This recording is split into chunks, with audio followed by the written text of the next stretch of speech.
রব্বুল আলামিন ইশারা দিয়ে দিলেন, ওরে আমার বান্দা, কান খুলে শুনে নে, একটু ভেবে নে, দেখ আমি কেন বললাম। কোরআনের শিক্ষা যদি না থাকে, মানুষ জানোয়ার থাকে, গরুরও অদম থাকে। আর যদি কোনো গরু মার্কা নির্বোধ মানুষও কোরআনের আলোয় আলোকিত হয়, গরু থেকে শুরু করে কোরআনের শেষ পর্যন্ত যেতে যেতে মানুষ হয়ে যায়। এজন্য রব্বুল আলামিন সূরাতুর রহমানের মধ্যে প্রথম 3 আয়াতে আমাদেরকে ঘোষণা করে জানিয়েছেন, আর রহমান মহাদয়াবান, আল্লামাল কোরআন, যার উপরে অতিশয় দয়া করেন তাকে কোরআন শিখান। তাকে কি শিখান? ও আমার প্রিয় ভাই, বড় বড় ইউনিভার্সিটিতে ভর্তি হওয়ার জন্য এমনি ভর্তি হওয়া যায় না, বাছাই হয়। বাছাই হয় কি হয় না? হ্যাঁ, এজন্য রব্বুল আলামিন কাকে ঈমান দিবেন না দিবেন, বহু বড় বড় জ্ঞানী গুণী রয়েছে, বহু শক্তিশালী রয়েছে, কিন্তু ঈমানের দৌলত দেন নাই, ইসলামের দৌলত দেন নাই। মাওলা ঈমান আর ইসলামের দৌলত দেওয়ার জন্য নিজে একটা বাছাই করেন। ঠিক কি ঠিক না? ঠিক তেমনি ভাবে কোরআন সবচাইতে বড় নির্ভুল জ্ঞানের সূত্র, ওই জ্ঞান দেওয়ার জন্য মাওলায়ে কারীমের বাছাই হয় কি হয় না? এটা মাওলার কৃপায় আসে, নিজের ক্ষমতা বলে আসে না। এই সাআদাত বাজোরে বাজুয়ে নিস্ত তানা বখশদ খুদায়ে বখশিন্দা। চাইলে তুমি কোরআনের মালিক হতে পারবে না, কোরআনওয়ালা হতে পারবে না। মাওলায়ে কারীম তোমাকে বাছাই করতে হবে। এজন্য মাওলার কাছে দোয়া করতে থাকতে হয়, আল্লাহ আমাকে তুমি কোরআনের আলো দাও। আয় আল্লাহ আমার বাচ্চাদেরকেও কোরআনের আলো দাও। আয় আল্লাহ আমার নাতিপতিদেরকেও কোরআনের আলোয় আলোকিত করে দাও। ইঞ্জিনিয়ার হতে নিষেধ নাই, ডাক্তার হতে নিষেধ নাই, বিজ্ঞানী হতে নিষেধ নাই। প্রত্যেকটার প্রয়োজন রয়েছে, প্রত্যেক পেশারই অবদান রয়েছে। ঠিক কি ঠিক না? সবগুলোরই প্রয়োজন, অবদান এবং স্বীকৃতি রয়েছে, যথাযথ মূল্যায়ন রয়েছে। ও মুসলমান, সবার আগে তোমার বাচ্চাটাকে তুমি কোরআনওয়ালা বানাও, সবার আগে মুসলমান বানাও, সবার আগে তুমি তাকে কোরআনের আলো দাও। কচি অবস্থায় যখন সে কিছুই বোঝে না, তখন তাকে শেখাও আলিফ, তখন তাকে শেখাও আল্লাহ। তার প্রথম বাক্যটা যেন হয় লা ইলাহা ইল্লাল্লাহ। ইসলাম এটাই চায় এবং ইসলাম এনকারেজ করে। কি বলে? যে ব্যক্তির প্রথম কালিমা হবে লা ইলাহা ইল্লাল্লাহ, নবীজি বলেন যার প্রথম বাক্য হবে লা ইলাহা ইল্লাল্লাহ, জীবনের শেষ কথাটাও হবে লা ইলাহা ইল্লাল্লাহ। মাঝখানে যদি অনেক গুনাহ খাতা থেকেও থাকে, সব মাফ করে দেওয়া হবে। দাখালাল জান্নাহ, বিনা হিসাবে জান্নাতে যাবে। শেষেরটা তো ব্যক্তি নিজে মেহনত করে করতে পারে, কিন্তু প্রথম বাক্যটা কি তার হাতে না তার বাবা মার হাতে? তার বাবা মা যদি তাকে লা ইলাহা ইল্লাল্লাহ সারাক্ষণ শিখায়, তার প্রথম কথাটা হবে লা ইলাহা ইল্লাল্লাহ। আসসালামু আলাইকুম ওয়া রাহমাতুল্লাহি ওয়া বারাকাতুহু। আলহামদুলিল্লাহ আলহামদুলিল্লাহ নাহমাদুহু ওয়া নাস্তাঈনুহু ওয়া নাস্তাগফিরুহু ওয়া নু'মিনু বিহি ওয়া নাতাওয়াক্কালু আলাইহি ونعوذ بالله من شرور أنفسنا ومن سيئات أعمالنا من يهده الله فلا مضل له ومن يضلل فلا هادي له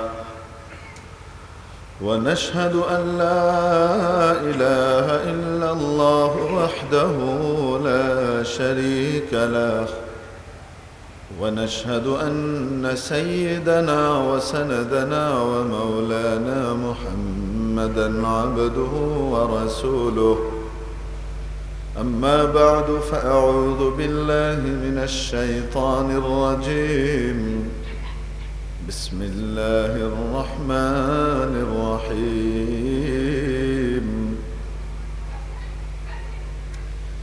يا أيها الناس قد جاءتكم موعظة من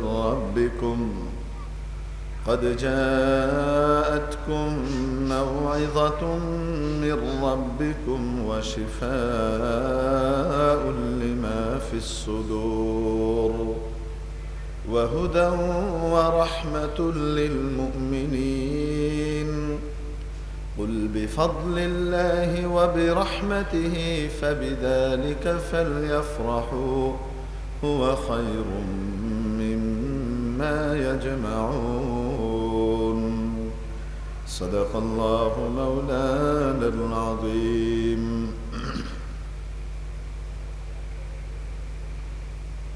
ঐতিহ্যবাহী মধ্য মাদ্রাসা হযরত হোসেন মিয়াজির বাড়ি ইসলামী সম্মেলন পরিষদের উদ্যোগে আয়োজিত আজকের এই ইসলামী সম্মেলনের সর্বজন শ্রদ্ধেয় সম্মানিত সভাপতি মহোদয়, উপস্থিত হাদারাতে উলামায়ে কেরাম, আজিজ তালাবা, সর্বস্তরের ধর্মপ্রাণ ধর্মভীরু আল্লাহ এবং নবী প্রেমিক তৌহিদি জনতা, পর্দার আড়ালের পরম শ্রদ্ধেয়া মা ও বোনেরা, আমি আপনাদের সামনে মহাগ্রন্থ আল কুরআনুল কারীমের অন্যতম সূরা সূরা ইউনূসের ৫৭ এবং ৫৮ নম্বর আয়াত দুখানি তেলাওয়াত করেছি। এই আয়াতে কারিমাগুলায় আল্লাহ জাল্লা শানুহু ওয়া আম্মা নওয়ালুহু আমাদেরকে কি বললেন সেটা বোঝার জন্যে ছোট্ট একটি ভূমিকা মুকাদ্দিমা আপনাদের খেদমতে আরজ করব। প্রত্যেক মানুষের, প্রত্যেক সমাজের এবং জাতির গর্ব করার মতো কিছু বিষয় থাকে যেগুলোকে নিয়ে তারা গর্ব করে থাকে। কেউ তার পৈতৃক ব্যবসা নিয়ে গর্ব করে, কেউ তার পৈতৃক পেশা নিয়ে গর্ব করে, পারিবারিক পেশা নিয়ে গর্ব করে, কেউ তার শিক্ষা দীক্ষা ডিগ্রি নিয়ে গর্ব করে, কেউ ধন দৌলত টাকা পয়সা ইত্যাদি নিয়ে গর্ব করে, কেউ আবার ব্যবসা বাণিজ্য বা শিল্প কারখানা এগুলো নিয়ে গর্ব করে, কেউ রাজনীতি নিয়ে গর্ব করে, এক একজন এক এক বিষয় নিয়ে গর্ব করে। আমাদের দেশে গর্ব করার মতো অনেক বস্তু আছে। প্রত্যেকটা সেক্টরে গর্ব করার মতো এক একটি বস্তুকে নির্ধারণ করা হয়। যেমন আমাদের দেশে বহু ফুল আছে, গোলাপ, চামেলি, হাসনা হেনা, জবা, কিন্তু একটি ফুলকে জাতীয় ফুলের মর্যাদা দেওয়া হয়েছে, রাষ্ট্রীয় ফুলের মর্যাদা দেওয়া হয়েছে। সেই ফুলটির নাম কি? শাপলা। শাপলা আমাদের জাতীয় ফুল, রাষ্ট্রীয় ফুল, এবং এই ফুলটি রাষ্ট্রীয় মর্যাদা লাভ করার কারণে গোলাপ, গাঁদা, বেলি, চামেলি, হাসনা হেনা এগুলোর আবেদনও কমে যায়নি, এগুলোর মান সম্মানও খর্ব হয়নি। ঠিক কি ঠিক না? এমনিভাবে ফল জগতেও আছে। দেশে আম আছে, কাঁঠাল আছে, জাম আছে, লিচু আছে, এক একজনের কাছে এক একটা প্রিয়। কিন্তু আমাদের রাষ্ট্রীয় মর্যাদা প্রাপ্ত যে ফলটি সেটির নাম কি? কাঁঠাল। কাঁঠাল জাতীয় ফলের স্বীকৃতি লাভ করার কারণে আমের আবেদন বা দাম কমে যায়নি। ঠিক কিনা? লিচুর আবেদন বা দাম বা চাহিদা কোনোটাই কমে যায়নি, সেটা যথাযথ জায়গাতেই বহাল আছে। ঠিক তেমনি ভাবে আমাদের দেশে পক্ষীকুলের মধ্যে অনেক পাখি আছে, টিয়া, শালিক, ঘুঘু, তারপরে কোকিল, তারপরে দোয়েল, এত কিছু থাকা সত্ত্বেও একটি পাখিকে জাতীয় মর্যাদা দেওয়া হয়েছে। এটা নিয়ে আমরা গর্ব করি। ওটার নাম কি? দোয়েল। দোয়েল তার লেজ উঁচু করে বলে, কারো কাছে মাথা নোয়াবো না, লেজই নামাই নেই, মাথা কোত্থেকে নামাবো। জাতীয় মর্যাদা প্রাপ্ত পাখি। তো দোয়েল রাষ্ট্রীয় স্বীকৃতি পাওয়ার কারণে টিয়ার সৌন্দর্য কমে যায়নি, ময়নার আবেদন, যে মানুষের ভাষায় কথা বলতে পারে, তার দাম বা চাহিদা কমে যায়নি, বা কোকিলের গান শোনা কেউ ছেড়ে দেয়নি, তারও দাম কমেনি। সবগুলোর দাম যথাযথ জায়গাতে বিদ্যমান থাকা সত্ত্বেও একটিকে রাষ্ট্রীয় স্বীকৃতি দেয়া হয়েছে, সেটার নাম কি? দোয়েল। পশু জগতের মধ্যেও রাষ্ট্রীয় স্বীকৃতি প্রাপ্ত পশু আছে। এদেশে গরু আছে, মোষ আছে, ছাগল আছে, জঙ্গলে সিংহও পাওয়া যায়, হাতিও পাওয়া যায়। আপনাদের চিটাগাঙে ব্যাপক হারে হাতি পাওয়া যায়। এত বড় বড় প্রাণী থাকা সত্ত্বেও একটা প্রাণী নিয়ে আমরা গর্ব করি, কি? Royal Bengal tiger. এই বাঘ নিয়ে আমরা গর্ব করি। আমাদের দামাল ছেলেরা যখন বিশ্বসভায় গিয়ে ক্রিকেটের ম্যাচ খেলে, তখন তাদের এক একটা আউট হওয়া বা এক একটা কিছু পেলে সেখানে কি করে? বাঘের ছবি জলছাপ আনা হয়। হ্যাঁ, ব্যাট করতে নামছে তো সেখানে বাঘ আসছে, জলছাপ আসে, শিউ শিউ এরকম করে জলছাপ দিয়ে বাংলার বাঘ আসলো, 0 রানে আউট হয়ে বাড়ি গেছে। এরকম অনেক সময় হয় কি হয় না? তো বাঘ নিয়ে আমরা গর্ব করি, করে কি করি না? বাঘ এখানে জাতীয় পশু হওয়ার কারণে সিংহের মর্যাদা কমেনি, সে পশুরাজের যে মর্যাদা সেটা হারায়নি। ঠিক কি ঠিক না? তো বলছিলাম, সবগুলো ক্ষেত্র এবং সেক্টরে রাষ্ট্রীয় এবং জাতীয় সম্মানপ্রাপ্ত একটি বস্তুকে নির্ধারণ করা হয়।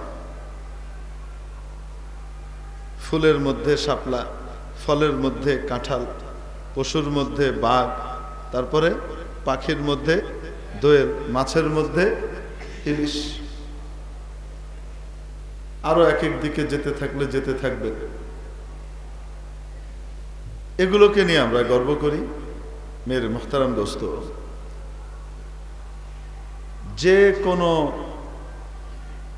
যে কোনো ধর্মের ব্যাপারে সমাজ বিজ্ঞানীদের বক্তব্য হলো এই: প্রত্যেক ধর্মই মানুষকে নীতি নৈতিকতার কিছু মৌলিক বিষয়ে ঐক্যবদ্ধভাবে একমত হয়ে শেখায়।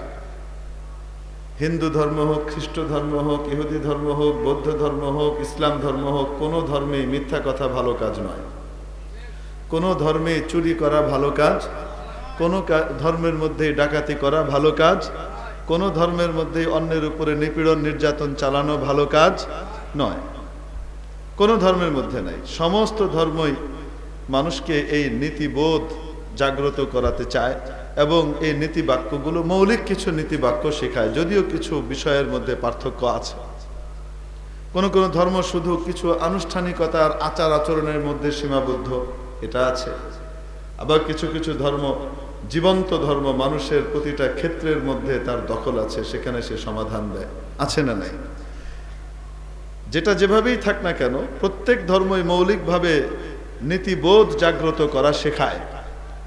তাহলে মানুষকে নীতিবান বানাতে হলে বর্তমানের সমাজ বিজ্ঞানীদের বক্তব্য হলো, মানুষকে নীতিবান বানাতে হলে ধর্মের কোনো বিকল্প নাই, সেখানে ধর্মীয় চেতনার প্রয়োজন আছে, যে ধর্মই হোক না কেন।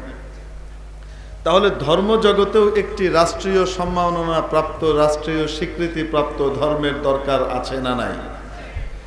যদি পাখির জগতের মধ্যে দোয়েল রাষ্ট্রীয় স্বীকৃতি প্রাপ্ত হয়, মাছের জগতের মধ্যে যদি ইলিশ জাতীয় স্বীকৃতি প্রাপ্ত হয়, রাষ্ট্রীয় মর্যাদা প্রাপ্ত হয়, পশুর জগতের মধ্যে যদি বাঘকে নির্ণয় করা হয়ে থাকে, এমনিভাবে পাখির জগতে যদি দোয়েলকে নির্ণয় করা হয়ে থাকে, ফুলের মধ্যে যদি শাপলাকে নির্ণয় করা হয়ে থাকে, এমনিভাবে ফলের মধ্যে যদি কাঁঠালকে নির্ণয় করা হয়ে থাকে, তাহলে বাংলাদেশের 90% মানুষের যে চেতনা আর বিশ্বাস, যা তারা মাথা থেকে পা পর্যন্ত লালন করে, মৃত্যুর আগে এবং মৃত্যুর পরেও যে ধর্মের কাঠামোকে সে মানতে চায়, সেই ধর্ম ইসলাম এদেশে রাষ্ট্রীয় মর্যাদা পাওয়ার দাবিদার। ঠিক কি ঠিক না?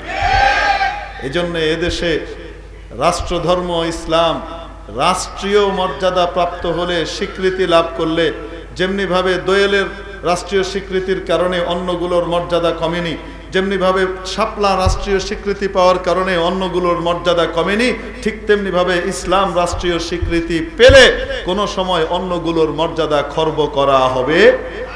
যথাযথ জায়গায় সেগুলোর মর্যাদা স্বীকৃত রয়েছে।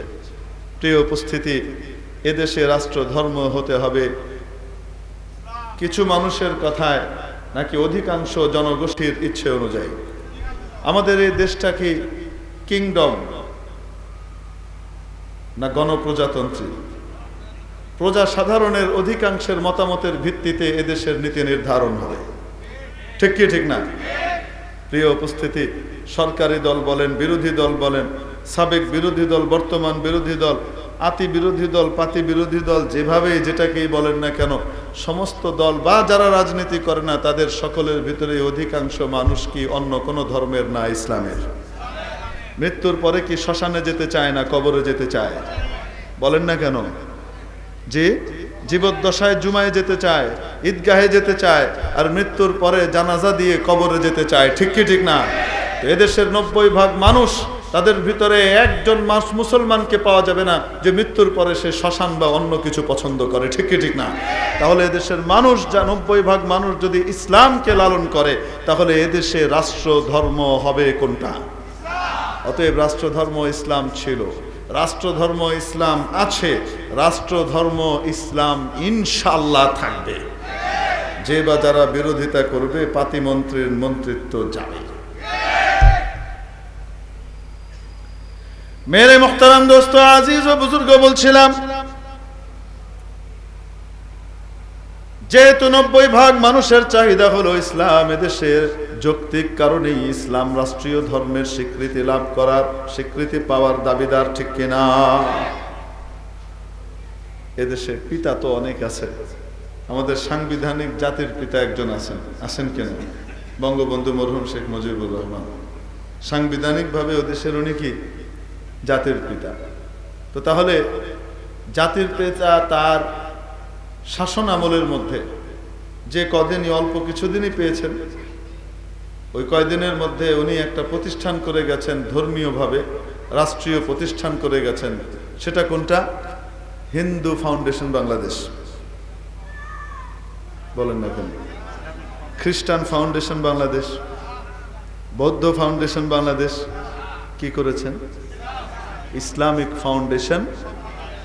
তাহলে রাষ্ট্রীয়ভাবে যে ফাউন্ডেশনের সূচনা করলেন জাতির পিতা, সেটা কি দিয়ে করেছেন? ইসলাম দিয়ে করেছেন। অতএব জাতির পিতাই এই জাতির ধর্মীয় রাষ্ট্রীয় ধর্ম কোনটা হবে সেটার দিকে ইঙ্গিত করে গেছেন। যদি সময় আরো কিছুদিন পেতেন তাহলে রাষ্ট্র ধর্মের স্বীকৃতি এবং ঘোষণা উনি নিজেই দিয়ে যেতেন, ঠিক ঠিক না? প্রিয় উপস্থিতি, এটি ইতিহাস আপনারা জানেন বা জানেন না আমি জানি না। আমি এই ইতিহাস বড় বড় ঐতিহাসিকদের মুখে শুনেছি।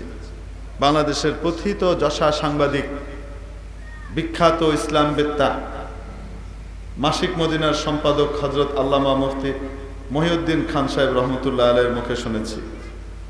বাংলাদেশের অন্যতম বীর মুক্তিযোদ্ধা হযরত মাওলানা কারি আব্দুল খালিক সাহেবের মুখে শুনেছি।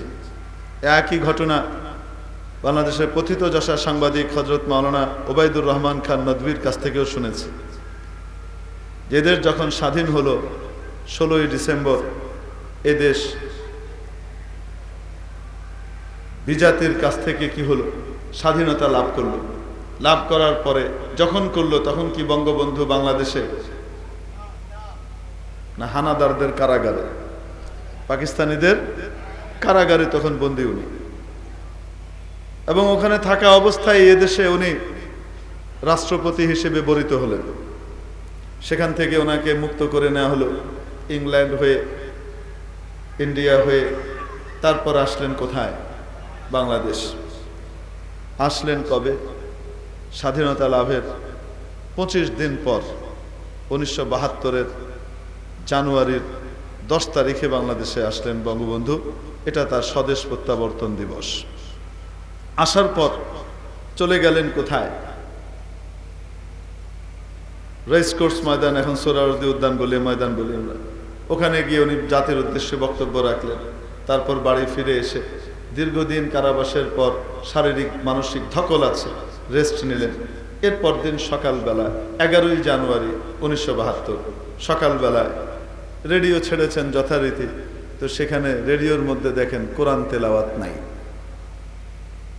স্বাভাবিক অনুষ্ঠান মালা প্রচারিত হচ্ছে। উনি খুব অবাক হয়ে বঙ্গমাতা বেগমকে জিজ্ঞেস করলেন, রেণু, ডাকনাম ধরে, রেণু রেডিওর মধ্যে কোরআন তেলাওয়াত নাই কেন? উনি বলছেন, একটু উষ্মা ভরেই বললেন, আমাকে কেন জিজ্ঞেস করেন, আমি তো আর দেশ কন্ট্রোল করি না, আপনার দলের নেতা কর্মীদেরকে জিজ্ঞেস করেন। তৎক্ষণাৎ বঙ্গবন্ধু তথ্য সচিব এবং তথ্যমন্ত্রীকে তলব করলেন। যথারীতি তারা আসলেন। আসার পর উনি জিজ্ঞেস করলেন, দেশটা কি হিন্দু হয়ে গেছে? দেশ স্বাধীন হয়েছে বলে কি দেশ হিন্দু হয়ে গেছে নাকি যে কোরআন তেলাওয়াত থাকবে না? কোরআন তেলাওয়াত নাই কেন? কয়সা ধর্ম নিরপেক্ষ আমাদের মৌলিক কাঠামোর ভিতরে আছে, এজন্য। আরে ধর্ম নিরপেক্ষ মানে কি? অন্য ধর্মের মর্যাদা যথাযথভাবে স্বীকৃত হবে, কিন্তু গণপ্রজাতন্ত্রী বাংলাদেশ হওয়ার কারণে এই দেশের মধ্যে অধিকাংশ মানুষের যে ধর্ম সেটাকে আলাদাভাবে মর্যাদা দিতে হবে। এটাকে বাদ দেওয়া যাবে না। অর্থাৎ কোরআন তেলাওয়াত চালু কর। উনি তো সকলকে সন্তান তুল্য জ্ঞান করতেন, তো তুই করেই বলতেন। তো ওনারা বললেন, জি জি জি জি স্যার, আগামীকাল সকাল থেকেই ঠিকঠাক মতো কোরআন তেলাওয়াতের মাধ্যমে উদ্বোধন হবে। উনি বলেন, না, এখন হবে, আমার হুজুরকে ডাকাও। ওই সময় পাকিস্তান আমলে রেডিও পাকিস্তানে তেলাওয়াত করতেন মরহুম কারি ওবায়দুল্লাহ সাহেব রহমতুল্লাহ আলাইহি এবং মরহুম কারি ইউসুফ সাহেব। খবর দেওয়া হলো, আমার হুজুরকে ডাকাও, সে হুজুর কি করবেন? তেলাওয়াত করবেন। তাড়াতাড়ি যা। গাড়ি পাঠানো হলো, তৎক্ষণাৎ হুজুরকে আনানো হলো। বঙ্গবন্ধু বলে দিলেন, রেডিওতে হুজুর তেলাওয়াত করবেন, কোনো সীমিত সময় না, যতক্ষণ হুজুরের মন চায় তেলাওয়াত করবেন, তারপরে অনুষ্ঠান শুরু হবে। 11ই জানুয়ারি 1972 এদেশের জনগণ সেই ঐতিহাসিক মুহূর্ত অবলোকন করল যে হঠাৎ সকাল 9:30টার সময় রেডিওর স্বাভাবিক চলমান অনুষ্ঠান বন্ধ হয়ে গেল এবং কোরআন তেলাওয়াত শুরু হলো। দীর্ঘ সময় কোরআন তেলাওয়াত চলল, তারপরে আবার অনুষ্ঠান মালা শুরু হলো।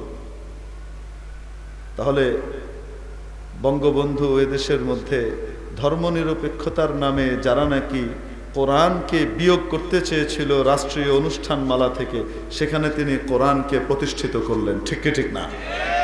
কোরআন কোন ধর্মের গ্রন্থ? ইসলাম ধর্মের গ্রন্থ। অতএব এদেশে যদি বঙ্গবন্ধু বেঁচে থাকতেন আরো কিছুদিন, তাহলে রাষ্ট্রধর্ম ইসলাম হিসেবে এদেশে স্বীকৃতি লাভ করত, পরবর্তীতে আনার দরকার পড়তো না। ঠিক কি ঠিক না? আজকে যারা বঙ্গবন্ধুর সৈনিক হিসেবে নিজেকে মনে করে, অথচ ধর্মনিরপেক্ষতার নামে রাষ্ট্রধর্ম ইসলামকে বাদ দেওয়ার পায়তারা করে, তারা আর যাই হোক না কেন বঙ্গবন্ধুর অনুসারী হতে পারে। এজন্য বলি আমরা, ঐতিহাসিক দাবি এটা, এদেশে রাষ্ট্রধর্ম হবে তো কোন ধর্ম হবে? আল্লাহু আকবার কাবীরা। তাহলে আমরা ইসলাম নিয়ে গর্ব করি। এদেশের মানুষ ধর্ম নিয়ে গর্ব করলে কোন ধর্ম নিয়ে গর্ব করবে? ইসলাম নিয়ে গর্ব করবে। বলছিলাম, প্রত্যেক জাতি প্রত্যেক সমাজ কোনো না কোনো বস্তু নিয়ে গর্ব করে, করে কি করে না? কিন্তু গোটা পৃথিবীর সমস্ত মানুষ, প্রায় সমস্ত মানুষ একটা বিষয় নিয়ে গর্ব করে, সেটা হলো প্রাতিষ্ঠানিক শিক্ষা এবং ডিগ্রি। করে কি করে না? সকলেই মোটামুটি সব সমাজের মধ্যে আপনি পাবেন যে ডিগ্রিধারীর আলাদা একটা মূল্যায়ন আছে। কেন? প্রাতিষ্ঠানিক শিক্ষার মাধ্যমে মানুষকে মানবিক গুণাবলীতে গুণান্বিত করা সহজ হয়। এজন্য আমাদের দেশের মধ্যে বিভিন্ন জায়গাতেই বলে যে অমুকের 10টা ছেলে, তার ভিতরে 6টা মানুষ হয়েছে, বাকিগুলো এমনিই আছে। তো 6টা মানুষ হয়েছে বলতে কি বোঝায়? আগে মানুষ ছিল না, এখন মানুষ হয়েছে। আগে জানোয়ার ছিল, এখন মানুষ হয়েছে। কি বোঝায়? প্রাতিষ্ঠানিকভাবে ডিগ্রি লাভ করেছে, ডিগ্রিধারী হয়েছে। যদিও ডিগ্রি এটা কোনো সময় মানুষ হওয়ার মূল ভিত্তি নয়। মানুষ হওয়ার মূল ভিত্তি হলো মানবিক গুণাবলী অর্জন করতে পারা। এটা প্রাতিষ্ঠানিক শিক্ষা থাক চাই না থাক, একজন কৃষকের ভিতরে মানবিক গুণাবলীর পূর্ণতা থাকতে পারে, যে কোনোদিন সরেও পড়েনি। আর একজন বড় ডিগ্রিধারীর কাছেও মানবিক গুণাবলী শূন্যের কাতারে থাকতে পারে, শূন্যের কোটায় থাকতে পারে। ঠিক কি ঠিক না? কিন্তু সাধারণত যেহেতু হয়, এজন্য প্রত্যেক মানুষই ডিগ্রি নিয়ে একটা বিশেষ কি করে? গর্ব করে। তো গোটা পৃথিবীর মানুষের মধ্যেই আপনি খুঁজলে পাবেন তারা শিক্ষা নিয়ে, ডিগ্রি নিয়ে গর্ব করে। করে কি করে না?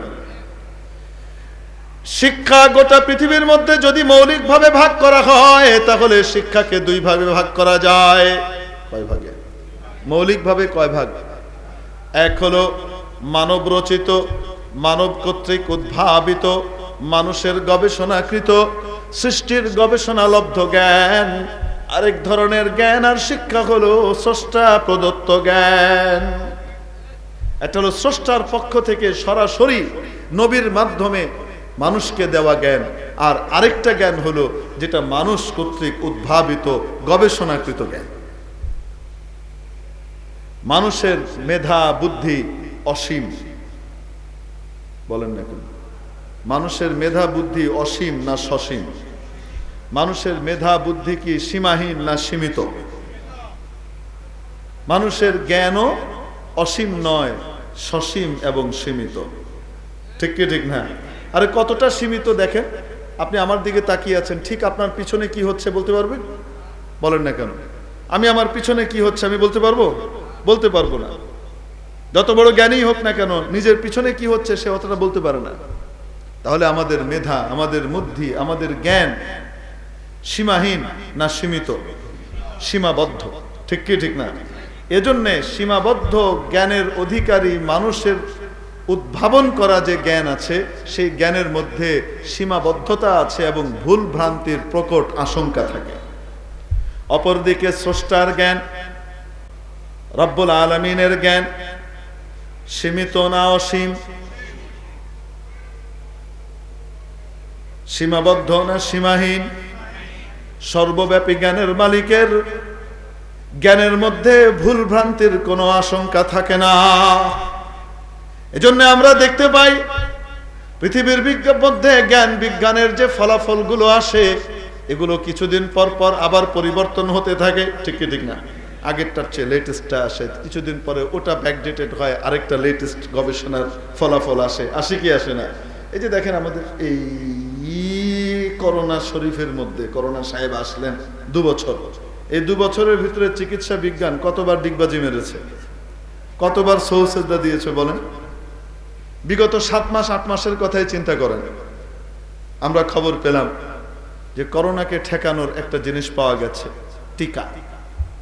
এই টিকা ইনজেকশন যদি গুঁতো ঠিক মতো নেওয়া যায়, একবার আজকে, আজবার 2 মাস পরে আরেকবার নিলাম, 1 মাস পরে আরেকবার নিলাম, এরকম গুঁতো যদি 2 বার নেওয়া হয় তাহলে মোটামুটি। আর যাই হোক না কেন, আজরাইল আলাইহিস সালাম করোনার লাইন ধরে আসবে না, অন্য লাইন ধরে আসবে।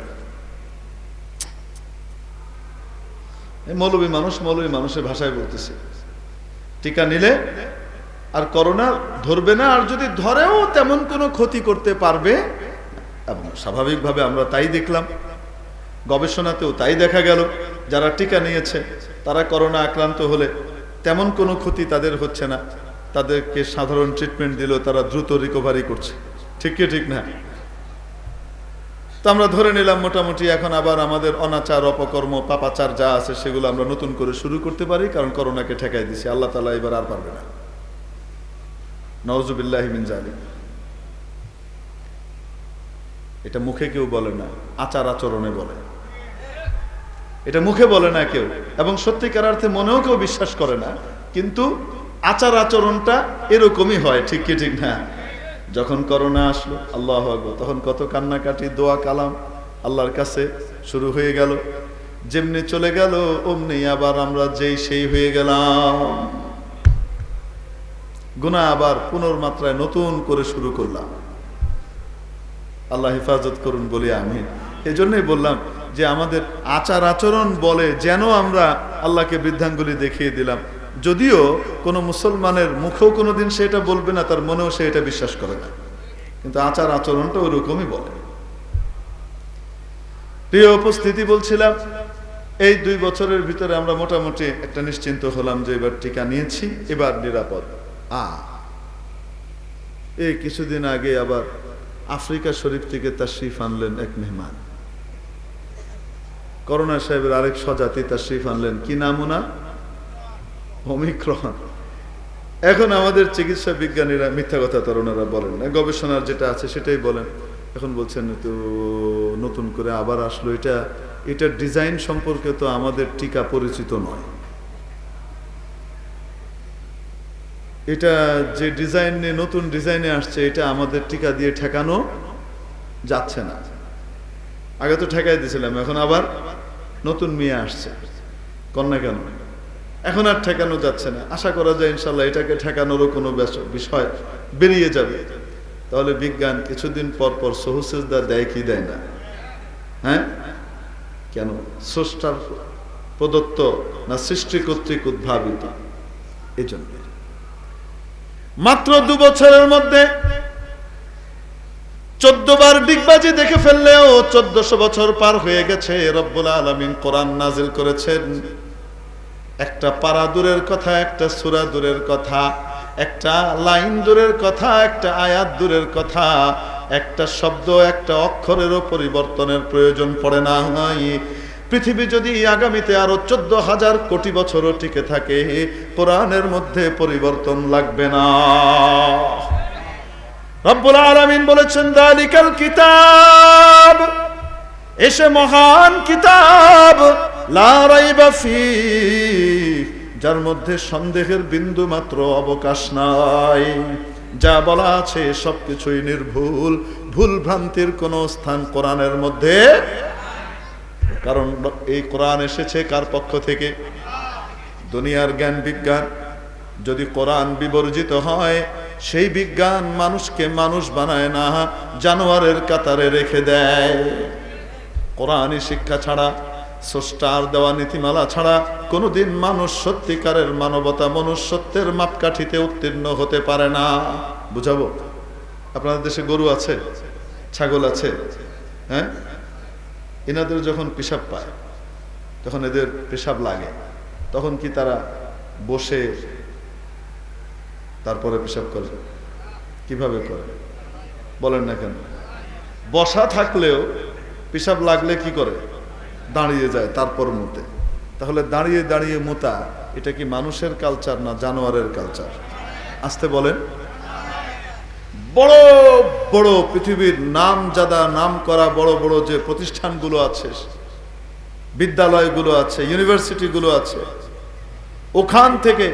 ওগুলো থেকে বড় বড় ডিগ্রিধারী ব্যক্তি, ক্যামব্রিজের সবচেয়ে বড় ফার্স্ট ক্লাস মার্ক নিয়ে পাশ করে এসেছেন এমন বড় বিজ্ঞানী, অক্সফোর্ড থেকে সবচেয়ে বড় ডিগ্রি নিয়ে এসেছেন, ডক্টরেট ডিগ্রি নিয়ে এসেছেন এমন বড় বিজ্ঞানী, হ্যাঁ, হার্ভার্ডের বড় বিজ্ঞানী, অনেক বড় জ্ঞান অর্জন করেছেন মাশাআল্লাহ।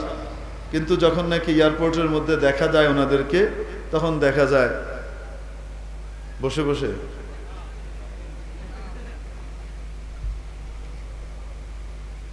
এত বড় বিদ্যা অর্জন করার পরেও, এত কিছু করার পরেও হাফ জানোয়ার রয়ে গেছে, এখনো জানোয়ারের কাতার থেকে বের হইতে পারে নাই। অপরদিকে দেখেন, কোরআনী শিক্ষায় যারা শিক্ষিত হয়, কোরআনী শিক্ষায় পূর্ণ শিক্ষিত হওয়া লাগে না, কোরআন শিক্ষাওয়ালাদের সাথে চলাফেরা করে, কোরআন ওয়ালাদের সাথে উঠা বসা করে, এরকম ব্যক্তিদেরকে আপনি কোনো সময় দাঁড়িয়ে পেশাব করাতে পারবেন? তারা বসবেই। আপনার বিশ্বাস না হলে আপনি দেখেন, আপনার প্রতিবেশী বা আপনার নিজের বা আপনার আশপাশের কোনো বাচ্চাকে আপনি মাদ্রাসার মক্তবে পাঠান, মাদ্রাসার মক্তবে পাঠিয়ে দেন, এখনো সে কি হয়নি? আলেম হওয়া তো পরের কথা, হাফেজ তো বহুত দূরে, এখনো ফ্লুয়েন্সির সাথে কোরআন শরীফ দেখে দেখে পড়তে পারে না, আলিফ বা তাসা পড়ার জন্য ভর্তি হয়েছে মাত্র। এই বাচ্চাটাকে দ্বিতীয় দিন তার পেশাবখানায় নিয়ে যান, হাজার বললেও সে কোনোদিন দাঁড়িয়ে পেশাব করবে না। কোরআনের আলোতে আলোকিত হওয়ার কারণে, কোরআনের সংস্পর্শে আসার সাথে সাথে তার ভিতরে জানোয়ার থেকে, জানোয়ারের কালচার থেকে আলাদা কালচার, মানুষের কালচারের আসর তার মধ্যে পড়ে গেছে। বুঝাইতে পারিনি? হ্যাঁ, আপনি দেখেন আলেম ওলামার সাথে যারা উঠা বসা করে, ইঞ্জিনিয়ার, ডাক্তার, বিভিন্ন পেশাজীবী, বড় বড় ডিগ্রিধারী, যদিও তাদের সিলেবাসের ভিতরে কোরআন নাই, কিন্তু কোরআন নাই মানে ওইভাবে নাই, নামকাওয়াস্তে তো সব জায়গায় আছে, সেটা না, যেভাবে থাকা দরকার সেভাবে কি আছে? বলুন। নাই। স্বীকার করতে তো দোষ নাই। আমাদের সিলেবাসের ভিতরে, জাতীয় সিলেবাসের ভিতরে কোরআন আর হাদিস আর ফিকহ যেভাবে থাকা দরকার ছিল সেভাবে আছে, নাম কাওয়াস্তে। কিন্তু তারপরেও এই সমস্ত লোকরা যদি তবলিগওয়ালাদের সাথে উঠা বসা করে, দাওয়াত তবলিগে একটা চিল্লা তিনটা চিল্লা লাগিয়ে আসলো, কোনো আল্লাহওয়ালা পীর বুজুর্গের কাছে যাওয়া আসা করে, উঠা বসা করে, তার সান্নিধ্য লাভ করে, মাদ্রাসার আলেম ওলামার সাথে আসা যাওয়া করে, দেখা সাক্ষাৎ করে, হুজুরের সাথে ভালোবাসা রাখে, আপনি তাকেও দেখবেন দাঁড়িয়ে পেশাব করাতে পারবেন না। সে অটোমেটিক্যালি দাঁড়িয়ে পেশাব করতে লজ্জা পাবে। হুজুরদেরকে দেখলে তো এমনিও পায়, ঠিক কি ঠিক না? কেন? কোরআনের আলো। নবী করিম সাল্লাল্লাহু আলাইহি ওয়াসাল্লাম ইসলামী শিক্ষার সৌন্দর্য কোথায়? একদম ব্যক্তিগত সাধারণ বিষয় থেকে শুরু করে, ক্ষুদ্রাতি ক্ষুদ্র বিষয় থেকে শুরু করে, রাষ্ট্র কেন, বিশ্ব পরিচালনা করার নীতিমালা কোন ক্ষেত্রে কি হবে, এটাও ইসলাম এই সমাধান প্রতিটা ক্ষেত্রে প্রতিটা জায়গার ব্যাপারে দিয়েছে। নবীজি দিয়েছেন। আমরা জানি না, এটা আমাদের ব্যর্থতা। আমরা শিখি না, এটা আমাদের ব্যর্থতা। কিন্তু ইসলামের ব্যর্থতা নয়, ইসলাম তার সুন্দর সমাধান দিয়ে গেছে প্রতিটা ক্ষেত্রে। ক্ষুদ্রাতি ক্ষুদ্র বিষয়ে, ছোট্ট ছোট্ট বিষয় যেটা কেউ লক্ষ্য করে না, সে বিষয়েও ইসলামের সমাধান। ইসলাম শিখিয়েছে, নবীজি শিখালেন, যখন তোমাদের মধ্যে কেউ পেশাব করবে, লা ইয়াবুলান্না আহাদুকুম মাখাব্বার রিহ, তোমাদের মধ্যে কেউ যেন পেশাব করার সময় বাতাসের উল্টো দিকে বসে পেশাব না করে। কেন? বাতাস কি করবে? এটা রিটার্ন করিয়ে আপনার গা, আপনার কাপড় নাপাক করে দেবে। তোমাদের মধ্যে কেউ যেন নিচু জায়গায় বসে উঁচু জায়গায় পেশাব না করে। কেন? বেশে নিজের পা, নিজের জুতো এগুলোকেও নাপাক করে দিবে, ঠিক কিনা? তোমাদের মধ্যে কেউ যেন কোন গর্তের মধ্যে পেশাব না করে। কেন? গর্তের মধ্যেও আল্লাহর কোনো না কোনো সৃষ্টি বসবাস করে, ঠিক কিনা? সেই সৃষ্টি কি মানুষের বন্ধু না? বন্ধু। গর্তের ভিতরে থাকে ইঁদুর, ছুঁচো, চিকা, বিচ্ছু, সাপ, এরা কি মানুষের বন্ধু? কিন্তু সে তোমার কোনো ক্ষতি করে নাই, সে তার বাড়ির মধ্যে অবস্থান করেছে। এই অবস্থায় খামাখা তাকে কষ্ট দেওয়ার অধিকার তুমি রাখো না। ইসলাম শেখায় তুমি কোনো গর্তের মধ্যেও কোনো সময় পেশাব করবে না। মনে করেন ইসলামের এই শিক্ষা যদি না জানা থাকে, অথবা জানলো কিন্তু মান মুনাহ ইউসে করলাম, খোদা না খাস্তা ভিতরে র্যাটল স্নেক সাহেব রেস্ট নিচ্ছিলেন দুপুর বেলায়, একটু ঠান্ডার ভিতরে, সাপ ঠান্ডা সহ্য করতে পারে না, একটু গরমের ভিতরে, অতি গরমও ভালো পারে না, অতি ঠান্ডাও সে কি করতে পারে না, পছন্দ করে না, মাঝামাঝি জায়গায় থাকতে পছন্দ করে। এখন দিলেন পেশাব করে, তারপরে সে বেচারা ঘুমাচ্ছিল, গোখরা সাহেব, কেউটে সাহেব ঘুমাচ্ছিলেন, হঠাৎ জেগে উঠলেন, হয় আমার গায়ে করে ঠান্ডা পানি ঢাললো। ঠান্ডা পানি কেমন বলেন না কেন? সে রেগে মেগে যখন বেরোবে, মাথাটা বের করে যখন ফুঁস করবে, তখন তাকে তো আপনি কষ্ট দিলেনি, আপনিও জুতো মুজো ফেলে যা আছে সব ফেলে দিবেন দৌড়।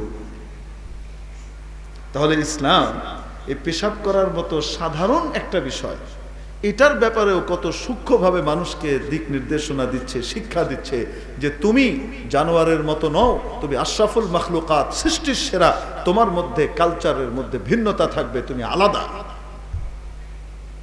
জানোয়ার কোনো সময় পেশাব পায়খানা করার সময় জায়গা চুজ করে না, এটাকে উঁচু জায়গায় করতেছি না নিচু জায়গায় করছি, বাতাসের দিকে করছি না উল্টো দিকে করছি, কোন দিকে, এগুলা জানোয়ার বুঝে? জানোয়ার বুঝে না, কিন্তু মানুষকে মানুষ হওয়ার জন্য শেখানো হয়েছে। খাবার দাবারের মধ্যে দেখেন তো দেখি, এই যে আমাদের গরু বাছুরগুলোকে খাবার দিলে তারা বসে বসে খায়, তারা বলে দস্তরখান দিয়ে, এরকম করে বসে খায় না দাঁড়িয়ে খায়। খাবার নাদার ভিতরে দিলে, এটা নাদারটারে কি বলেন? এটা আপনারা এই যে বড় একটা জিনিস থাকে যে গরুরে খাওয়ানোর জন্য, এটা কি কয়? হ্যাঁ, কোয়াইর, কোয়াইর নেই, কোয়াইরের মধ্যে ঘাস কাটি দিলে নি, দেখার সাথে সাথে গরু কি বসে থাকে না লাফ দিয়ে দাঁড়ায়? আরে বলে না কেন? লাফ দিয়ে দাঁড়ায়। তো দাঁড়িয়ে দাঁড়িয়ে খাওয়া মানুষের কালচার না গরুর কালচার? আসতে বলেন, মানুষের না গরুর? জানোয়ারের কালচার, ঠিক কি ঠিক না? গরু যখন খায় তখন কিভাবে খায়? কোনো দিকে যেন কিছু না পড়ে ভালো করে এদিক ওদিক তাকিয়ে সুন্দর করে খায়, তারপরে চেটে পুটে পরিষ্কার করে একটা কিছু যেন নষ্ট না হয়, এভাবে খায়। তো কেমনে খায়? কিছু ডাইনে ফেলায়, কিছু বামে ফেলায়, ঠিক না? কিছু খায় এদিক ওদিক দেখে, আবার পাশেরটা এরকম করে গুতা মারায়, মেরে তারপরে আবার খায়, খায়ও আবার গুতাও মারে, সবকিছু করে করে টেরে। খাওয়া দাওয়া যখন শেষ সব চেটে পুটে খায় না, কিছু ফেলে রাখে? বলেন না কেন? তাহলে কিছু ফেলে খাওয়া, কিছু ফেলে রাখা, কিছু খাওয়া, ডানে বামে ছড়ানো ছিটানো, এটা কি মানুষের কালচার না জানোয়ারের কালচার? আর ইসলাম মানুষকে শিখায়, যখন তুমি খাবা সুন্দর করে বসো, আগে হাত ধো, দস্তরখান বিছাও, তুমি খাবারের জন্য অপেক্ষা করবে, খাবার তোমার অপেক্ষা করবে না, কারণ খাবার আল্লাহর অনেক বড় নিয়ামত। তোমার সামনে এই খাবারটা এনে দেওয়ার জন্য রব্বুল আলামিন 360 জনের খাটনি এটার মধ্যে লাগিয়েছেন কমপক্ষে। হাদিস বলে 360 মাখলুকের খাটনির পরে তোমার সামনে এই খাবারটা আসে। সর্বপ্রথম হযরত মিকাঈল আলাইহিস সালাম, সর্বশেষ যে তোমার সামনে পরিবেশন করে সে। মাঝখানে 358 জনের খাটাখাটনি থাকে, তুমি জানো না কমপক্ষে? তাহলে একটা খাবার আমার আপনার সামনে আসে, এটা কি নিজের টাকা থাকলে হয় না, মাওলা চাইলে সিস্টেম করলে তারপরে আসে, ঠিক কি ঠিক না? আমার আপনার কাছে টাকা আছে, চাইলাম মালটা কিনবো, মালটা কেনার জন্য বাজারে গেলাম, মালটা উৎপাদন হয় নাই, বাজারে আসে নাই, বলেন মালটা খেতে পারবো? মালটাটা উৎপাদন করার জন্য রব্বুল আলামিন কিছু মানুষের মাথার ভিতরে ঢেলেছেন, আমার বান্দা আব্দুল করিম চট্টগ্রামে আকবরিয়াতে খাবে, ওই মালটাটা বৃহস্পতিবার রাত্রে খাবে, অতএব তাড়াতাড়ি গাছ লাগাও। সে জানে না কে খাবে, সে গাছ লাগায়। গাছ লাগানোর পরে পানি দেওয়া লাগে কিনা, সাধারণভাবে সেচের পানি না থাকলে পাম্পের দরকার পড়ে, পাম্পওয়ালার মাথায় রব্বুল আলামিন ঢাললেন, পাম্প বানাও। পাম্প বানানো হলো, ইলেকট্রিসিটি লাগবে, ইলেকট্রিসিটি উৎপাদনের জন্য আল্লাহ লোক লাগিয়ে দিলেন, তারপরে ওখান থেকে পাম্পে পানি উঠলো, সেচ দেওয়া হলো, এরপরে গাছটা বড় হলো, ওখান থেকে মালটা তৈরি হলো। আপনি মিশরের মালটা খাবেন, তৈরি হওয়ার পরে ওই মালটাটা পাড়ার পরে লাফ দিয়ে বাংলাদেশে চলে আসে। হ্যাঁ, স্থলপথে আনতে গেলে অনেক ভাড়া পড়বে, এজন্য জলপথে আনা লাগবে, ঠিক কিনা? আনার জন্য এটাকে ওইভাবেই আনতে হবে না, প্যাকেটের মধ্যে ঢুকাইতে হয়, কার্টুনে ঢুকাইতে হয়। এই কার্টুন বানানোর জন্য আল্লাহ তাআলা নাকচাপটা চাইনিজদেরকে দায়িত্ব দিয়ে দিলেন, মাথায় ঢুকাই দিলেন, কার্টুন বানানোর মেশিন তৈরি কর। তারা মেশিন তৈরি করলো, তারপরে ওই কার্টুন মিশরে গেল, ওটার ভিতরে মালটা ভরা হলো, এরপরে জাহাজে রওনা হইলো। জাহাজের ভিতরে ক্যাপ্টেন আছে, খালাসি আছে, কত কিছু আছে বন্দরে, ঠিক কিনা? ওই জাহাজ এসে আপনার বাংলাদেশে চট্টগ্রাম বন্দরে ভিড়লো, ওখান থেকে নামলো, নামার পরে কাস্টম অফিসারকে লাগাই রাখছে, তাড়াতাড়ি সময় মতো ট্যাক্স নিয়ে এটাকে বাইর কর, বাইর হয়ে চলে আসলো। আসার পরে এইবার কন্টেইনারে উঠলো, ট্রাকে উঠলো। এই ট্রাক আসার পথে যেন আপনি যেন ঠিকমতো সময় মতো খেতে পারেন, এজন্য রব্বুল আলামিন ওই ড্রাইভার সাহেবের যেন ঘুম না আসে, রাস্তায় মাঝে মাঝে চা স্টলের ব্যবস্থা করে রাখছেন, ওই লোকগুলাকে রাত জাগায় রাখছেন, তোরা রাত্রে চা বানাবি, ট্রাক ড্রাইভারদেরকে খাওয়াবি, দিনের বেলায় ঘুমাবি। তারা খাটতেছে, ওই চা খাওয়ার পরে রওনা হয়েছে, তারপরেও আবার ড্রাইভার সাহেবের ঘুম আসে, তাই পাশে হেল্পার সাহেব আছেন, হেল্পার সাহেব আবার মাঝে মাঝে বলতে থাকেন, উস্তাদ ডাইনে, উস্তাদ বামে, ডবল ডবল ব্রেক, এবার তেজ দেন, হ্যাঁ বামে প্লাস্টিক, কত কিছু কয়নি কয় না। এত কিছু বলার পরে আসলো, তারপরে আড়তে উঠলো, আড়তদারের কাছ থেকে দোকানদার আনলো, রিটেইলার আনার পরে সেখান থেকে আপনি গিয়ে কিনে আনলেন, কিনে এনে মেহমানকে খাওয়ান, জামাইকে খাওয়ান, পুত্রবধূকে খাওয়ান, শ্বশুরকে খাওয়ান, শাশুড়িকে খাওয়ান। এই মালটাটা আপনার পিছনে সামনে আসার জন্য, প্লেটে আসার জন্য কতজনের খাটনি এখানে আছে, ও মানুষ তুমি ভাবো না। এজন্য ইসলাম মানুষকে শিখিয়েছে খাবার বড় দামি, খাবার আল্লাহর বহুত বড় নিয়ামত, ঠিক কিনা? অতএব এটাকে নষ্ট করা যায় না, অপচয় করা যায় না। এই খাবারের অবমূল্যায়ন করা যায় না। অতএব নবীজি সাল্লাল্লাহু আলাইহি ওয়াসাল্লাম শিখিয়েছেন এমন ভাবে খাও যেন খাবারের প্রতি তোমার মুখাপেক্ষিতা প্রকাশ পায়। এজন্য নবীজি শিখিয়েছেন খাবার তোমার কাছে আসবে তা নয়, খাবার তোমার মুখের কাছে উঠে আসবে তা নয়, বরং তুমি যে লেভেলে বসো সেই লেভেলে খাবার থাকবে, ওখানে তুমি ঝুঁকে তারপরে খাবে, যেন মাওলার নেয়ামতের প্রতি তোমার মুখাপেক্ষিতা প্রকাশ পায়। খাবার সীমিত পরিসরে মাওলায়ে কারীম বানিয়েছেন, দিয়েছেন, নষ্ট করার জন্য দেননি। খাবারের সুষম সঠিক বন্টন হলে গোটা পৃথিবীর কেউ না খেয়ে থাকবে না, ঠিক কিনা? ও আমার প্রিয় ভাইয়েরা, এই শীতকালে শীতের মৌসুমে আমাদের বিভিন্ন কমিউনিটি সেন্টারে বিয়ে বাড়ির আয়োজন হয়, বিয়ের আয়োজন হয় কিনা, ওখানে খাবার খেতে গেলে কষ্টের কারণে খাওয়া যায় না। কষ্ট কিসের? এক বেলা খাওয়া দেখলে, খাবারের অপচয় করতে দেখলে, তাও আবার শিক্ষিত মানুষদেরকে যখন দেখি তখন এত কষ্ট লাগে, 4 বেলার খাওয়া হারাম হয়ে যায়, মাথার ভিতরে হেডেক এসে ঢুকে, এত খাবার নষ্ট হলো। বলাও যায় না, বললে আবার মাইন্ড করবে, হুজুরদের ওয়াজের জায়গা নেই, বা যেহেনে সেহেনে ওয়াজ শুরু করে দিচ্ছে। খেতে বসে তারপরে কি করে বলেন তো দেখি?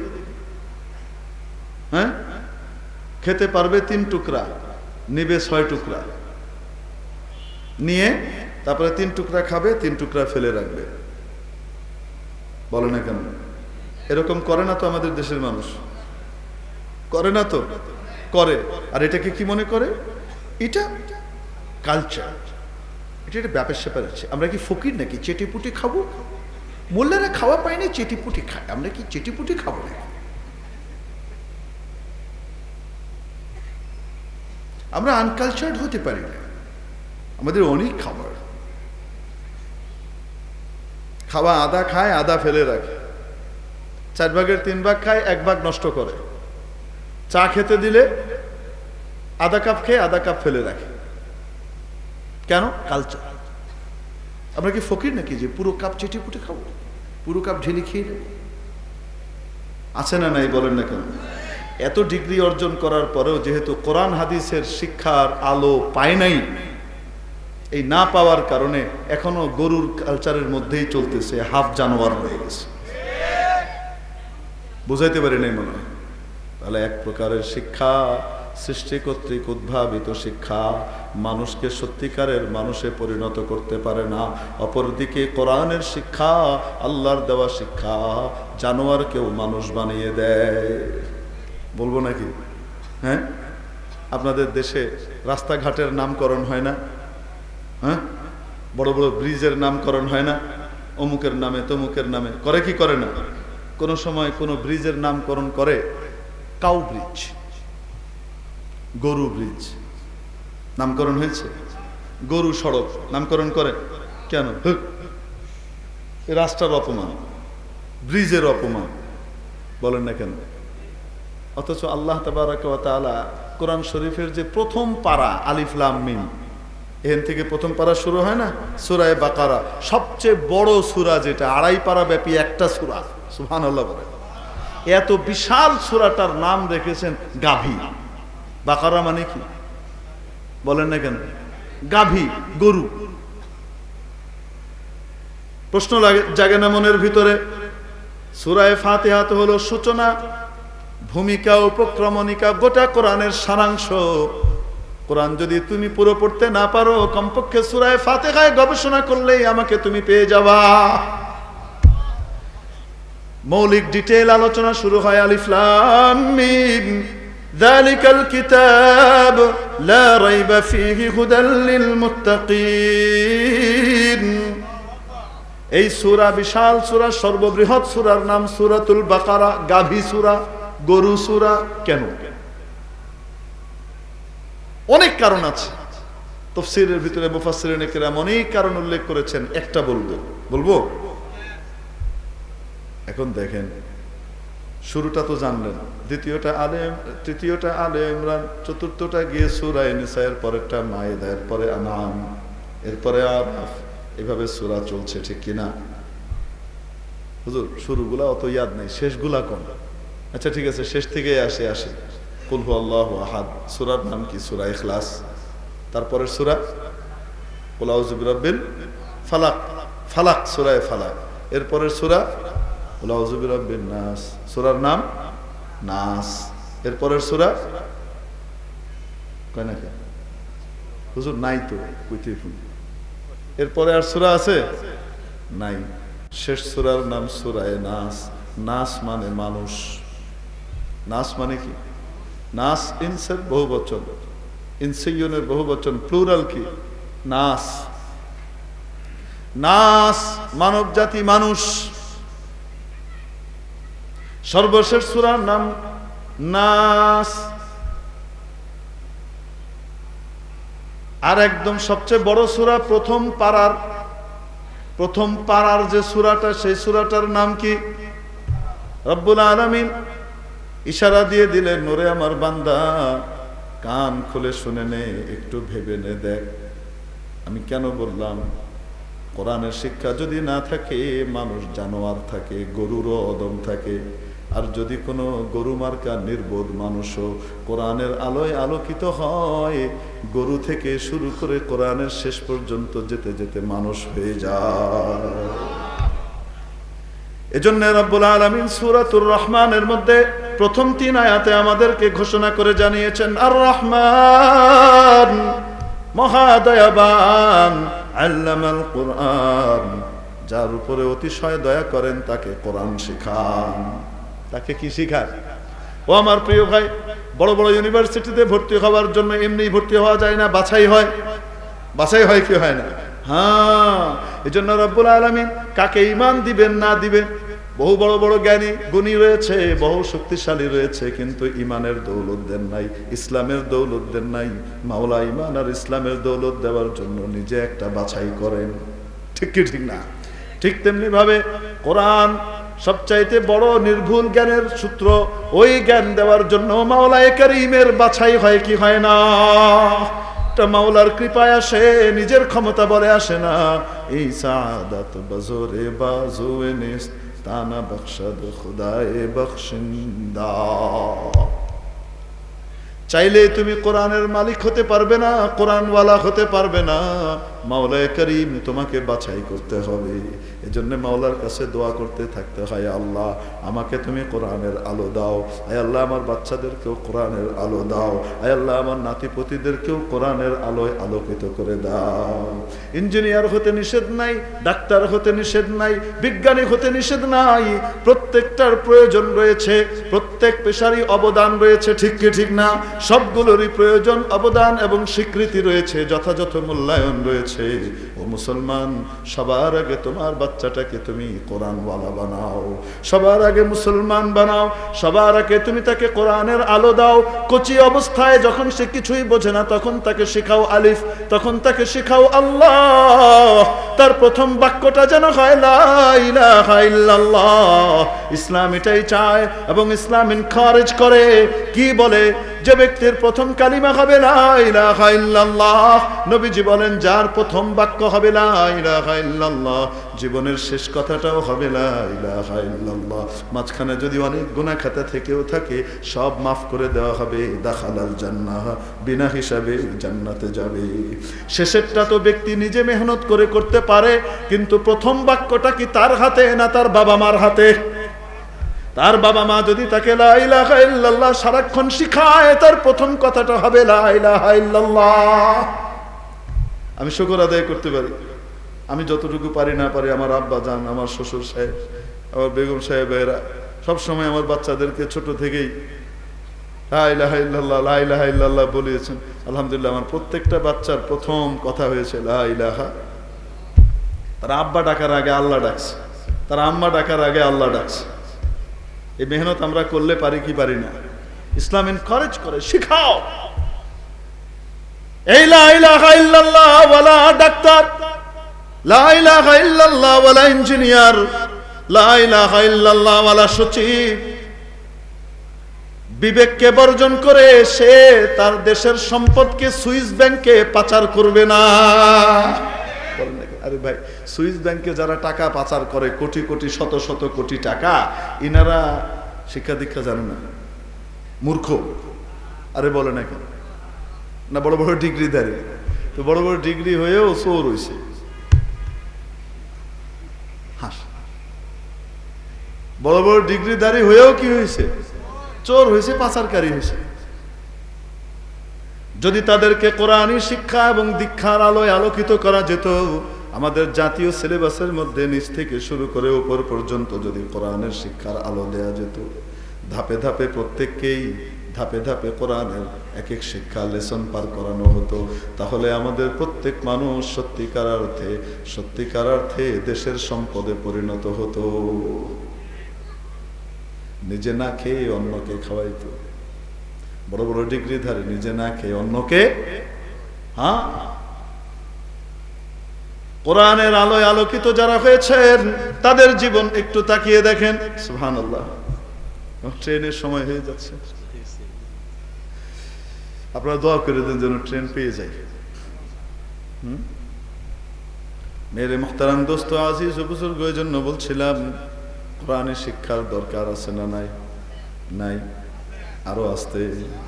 হযরত ওমর রাদিয়াল্লাহু তাআলা আনহুর জিন্দেগি দেখেন। আহারে, মুসলমান হওয়ার আগে ওর জিনিসপত্র লুটপাট করা, মারধর করা, জুলুম করা, নির্যাতন করা, এটাই অভ্যাস ছিল। যেদিন মুসলমান হলেন, নবীজির কাছে নিজের মাথা দিয়ে আসলেন, তরবারি দিয়ে গিয়েছিলেন নবীজির কল্যাণতে। রব্বুল আলামিন কপালে হেদায়েত রেখেছেন, মাঝখানে এমন সিস্টেম হয়ে গেল, হযরত ওমর কল্লা আনার পরিবর্তে নিজের কল্লাটা নবীজির কাছে দিয়ে আসলেন। ঠিক কিনা? কোরআনের সাথে সম্পৃক্ততা হলো, অবস্থা কি দাঁড়ালো? কিছুদিনের মধ্যে এমন আমূল পরিবর্তন চলে আসলো, নবীজি দুনিয়া থেকে চলে গেছেন। দ্বিতীয় খলিফা হলেন ওমর। একদিন রাতের বেলায় বের হয়েছেন, আমার জনগণ কেমন আছে দেখে আসি। সুবহানাল্লাহ। এরকম নেতার দরকার আছে না নাই? এজন্য আমরা বলি, যারা নেতৃত্বের আসনে আছো তারা চিরকাল থাকো, 100 বছর নয় 500 বছর থাকো, আমাদের কোনো আপত্তি নাই। কিন্তু তোমরা ওই জায়গাতে থেকে তোমাদের জান্নাত তৈরি করে নাও। তোমরা ওমরের সাথে নিজেদের মিল তৈরি করে ফেলো। নবী মুহাম্মদুর রাসূলুল্লাহ সাল্লাল্লাহু আলাইহি ওয়াসাল্লাম যেভাবে চালাতেন সেভাবে চালাও, দুনিয়াতেও সম্মান পাবে, আখিরাতেও পাবে। বলেন না কেন? এগুলো বললে আবার ভুল বুঝে, এজন্য আর কমই না, থাক। কইলেছি কিন্তু, তাই না? শুধু কইলেন কমু না, বাদটা রাখলেন কইয়ে তুলেছেন। হযরত ওমর রাদিয়াল্লাহু তাআলা রাতের বেলা ঘুরেন একা একা, আমার জনগণ কেমন আছে দেখি। দেখেন মদিনা শুনশান, নীরব নিস্তব্ধ। মদিনার উপকণ্ঠে দেখেন বাইরে একটা তাঁবুর মধ্যে আলো জ্বলে, বাইরে আগুন জ্বলে। মদিনার অদূরে কৌতূহলী হয়ে গেলেন, এরা আবার কারা? যে দেখেন একটা হাড়ির মধ্যে টকবক করে কিছু ফুটছে, তার পাশে এক মহিলা বসা, ছোট্ট ছোট্ট কিছু বাবু আর শিশু আছে, এরা কান্নাকাটি করে। ওমরের ছায়া দেখার সাথে সাথে দূর থেকে মহিলা পর্দার ভিতরে তাঁবুর মধ্যে চলে গেলেন। ওমর যে জিজ্ঞেস করলেন, মা, বাচ্চাগুলা কাঁদে কেন? মহিলা বলছেন, ক্ষুধার জ্বালায় কাঁদে।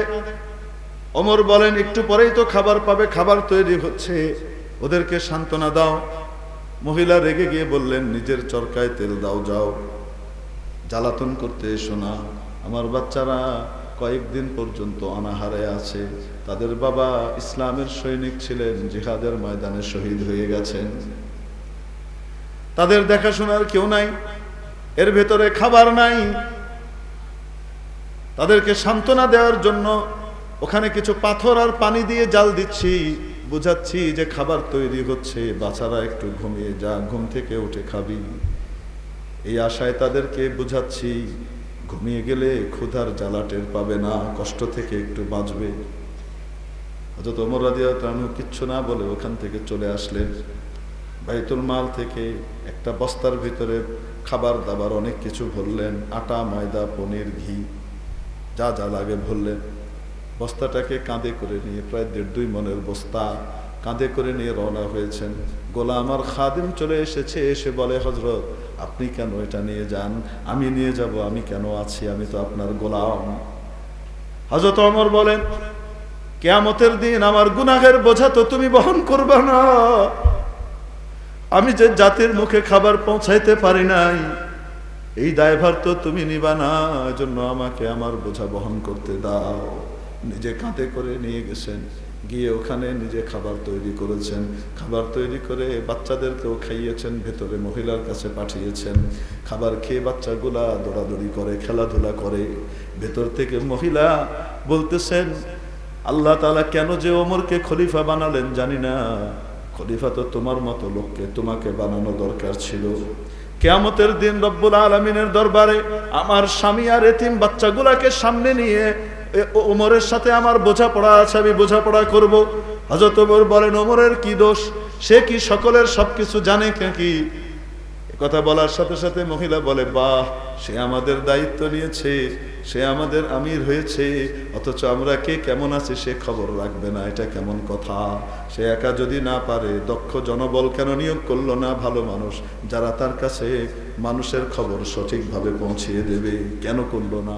হযরত ওমর বললেন, বোন, আগামীকাল আপনি ওমরের দরবারে এসেন, ওমরের সাথে আমার খুব ভালো পরিচয় আছে, রাষ্ট্রীয়ভাবে আপনার জন্য শহীদের ভাতার ব্যবস্থা করে দেওয়া হবে। মহিলা এর পরের দিন চলে গেলেন মসজিদে। যে দেখেন যে লোকটাকে রাতে এত ওমরের ব্যাপারে গালমন্দ করেছেন, সেই লোকটাই তো বসে ফয়সালা করে। এই সেই ওমর, যে ওমর অন্যের গ্রাস কেড়ে নিতেন, কিন্তু কোরআনের আলোয় আলোকিত হওয়ার কারণে, নবীজির সংস্পর্শে ধন্য হওয়ার কারণে আমূল পরিবর্তন হয়ে গেল। এখন নিজে না খেয়ে অন্যের মুখে খাবার তুলে দেন, ঠিক কিনা? মানুষ হতে হলে, জাতির সম্পদ তৈরি করতে হলে কোরআনী শিক্ষার কোনো বিকল্প নাই। আফসোস, বলেন দুর্নীতিবাজ আগে বেশি ছিল না এখন বেশি? আজ থেকে 50 বছর আগে, 70 বছর আগে দুর্নীতিবাজ বেশি ছিল না এখন বেশি? রেশিওর হিসেবে বলেন, সংখ্যার হিসেবে বলছি না, পরিমাণ হিসেবে বলেন। আগে বেশি ছিল না এখন বেশি? কত বেশি? আল্লাহু আকবার, কল্পনা করা যাবে না, ঠিক কি ঠিক না? কেন দেখেন তো দেখি, দিন দিন দুর্নীতি বাড়ছে। আমাদের আগেকার লোকদের কাছে এত খাবার দাবার ছিল না, এত ফ্যাসিলিটি ছিল না, কিন্তু নীতিবোধ ছিল।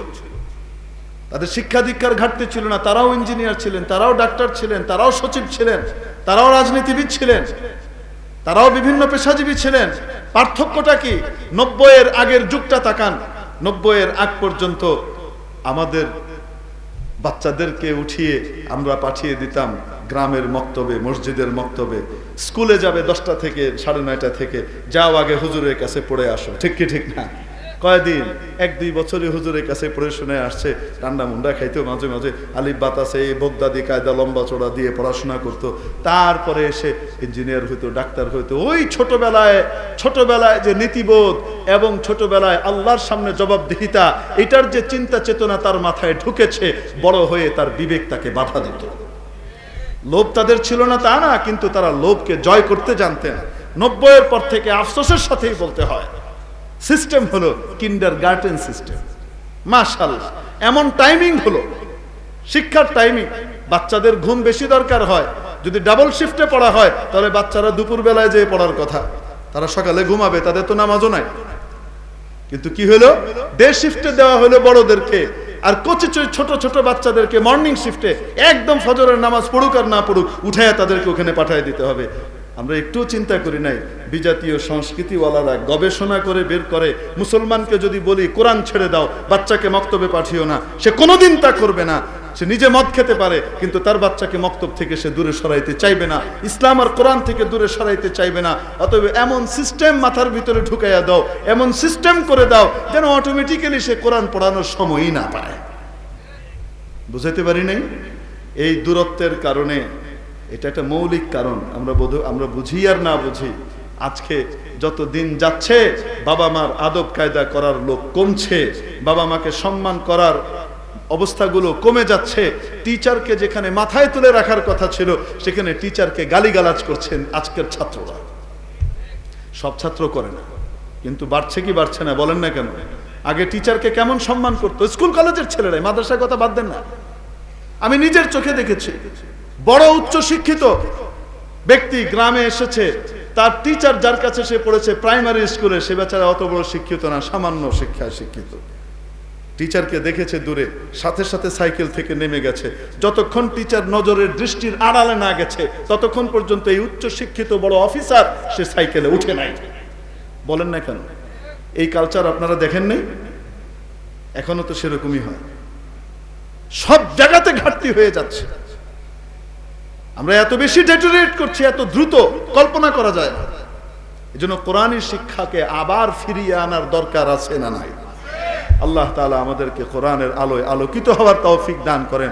কোরআনই আমাদের গর্ব, কারণ কোরআন মানুষকে মানুষ বানায়। মন খারাপ হলে মাফ করে দিন। যদি মনে হয় যে কথাগুলো ঠিক, তাহলে এগুলোকে গ্রহণ করে আমলের চেষ্টা করেন। ওয়া আখিরু দাওয়ানা আলহামদুলিল্লাহি রাব্বিল আলামিন।